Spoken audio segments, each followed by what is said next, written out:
La tension est toujours bien palpable à l'acierie électrique de Seraing. Des ouvriers attendent des salaires impayés et hier excédés. Certains sont devenus violents. Leur cible, la direction et les installations. Un bâtiment entier a été détruit et du matériel incendié. Reportage hier soir de Jacques Masquelier et de David Brichard. Ce sont des images d'une extrême violence. Hier, des ouvriers de l'acierie ESB s'en sont pris à des représentants de l'actionnaire de l'entreprise. Ils frappent devant les yeux de leur secrétaire régional CSC, qui avait pourtant annoncé quelques minutes avant qu'ils allaient être payés pour le mois dernier. Jeudi, effectivement, vos salaires seront payés. Au-delà, on est dans la même... Hier, pendant une bonne partie de l'après-midi, des travailleurs ont séquestré les 3 représentants du holding luxembourgeois Green Elephant, récent propriétaire de l'entreprise. Au fil des heures, le ton monte. Le représentant tabassé est pris en charge par les services de secours. Vers 21h, une vingtaine d'agents du peloton anti-banditisme débarquent pour libérer les 2 autres personnes encore séquestrées à l'intérieur. C'est très chaud. Ils ont employé quand même la manière forte et ils sont venus en nombre, c'est un peu surprenant. D'autant plus qu'on a laissé partir le directeur qui était apparemment un peu plus blessé. Voilà. Je ne sais pas ce qui s'est passé. C'est la première fois de ma vie que je vois ce genre de choses. Voilà 35 ans que je fais du syndicalisme. Il fait nuit noire, la police s'est retirée. C'est alors qu'une poignée d'ouvriers décide de saccager l'entreprise. Ils entament une démolition avec un Clark et un tractopelle. Plus rien ne semble les arrêter. À leur demande, nous les interrogeons sans révéler leur identité. On espérait mieux que finir comme ça. Il fallait vraiment tout démolir? Non, je ne pense pas. Il y en a quelques-uns qui l'ont fait. Voilà. Le spectacle, il est apocalyptique.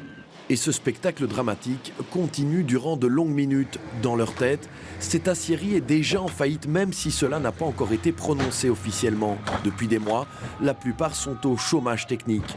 Ils ne peuvent pas tomber plus bas, nous disent-ils, et beaucoup sont prêts à assumer ce qui se passe ce soir. La justice, ils font leur boulot, ce que je te dis. Moi maintenant, la justice, c'est pas eux qui vont payer mon mois qui vont pas payer. C'est pas eux qui vont donner à manger à ma famille. C'est pareil pour les autres. Donc qu'ils fassent ce qu'ils ont à faire et nous, voilà.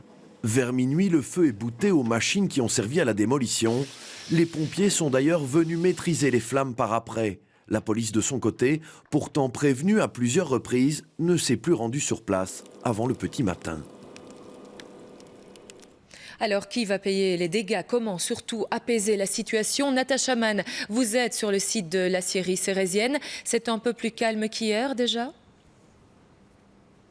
Oui, c'est beaucoup plus calme. Beaucoup d'ouvriers et d'employés se sont rendus ce matin sur le site afin de constater les dégâts. Certains sont rentrés dans le bâtiment qui se trouve derrière nous afin de récupérer certaines affaires, des objets personnels ou du matériel, car ils ne savent pas ce qu'il va advenir aujourd'hui de l'entreprise. Ces travailleurs, nous les avons rencontrés, nous avons discuté avec eux. Tous nous ont fait part de leur tristesse quant à ce qui se passe en ce moment. Certains condamnent les faits, estimant qu'il ne fallait pas aller jusque-là. D'autres finalement les comprennent. Tous finalement les comprennent, mais certains ne les condamnent pas, estimant qu'une violence comme celle-ci était finalement inévitable. Nous avons rencontré ce matin Jordan Atanasov, qui est secrétaire régional CSC Métal. Nous lui avons demandé la réaction de son syndicat par rapport à ces faits et ces événements. Je vous propose d'écouter sa réaction. C'est vrai qu'on déplore la situation, mais je pense également que ce qui s'est passé, c'est à la hauteur en tout cas du désespoir des travailleurs. On a prévenu à mettre prise la direction et les repreneurs qu'il y aurait des risques effectivement de débordement à partir du moment où on n'a pas de réponse claire quant à l'avenir de cette entreprise. Et maintenant, au vu de la situation où l'entreprise n'est pas en mesure de payer les salaires, il est clair que quand on touche directement au portefeuille de ces mêmes travailleurs, ça a un impact non seulement sur eux, mais également sur leur famille, sur leurs enfants. Et je pense que c'est clairement une expression de désespoir.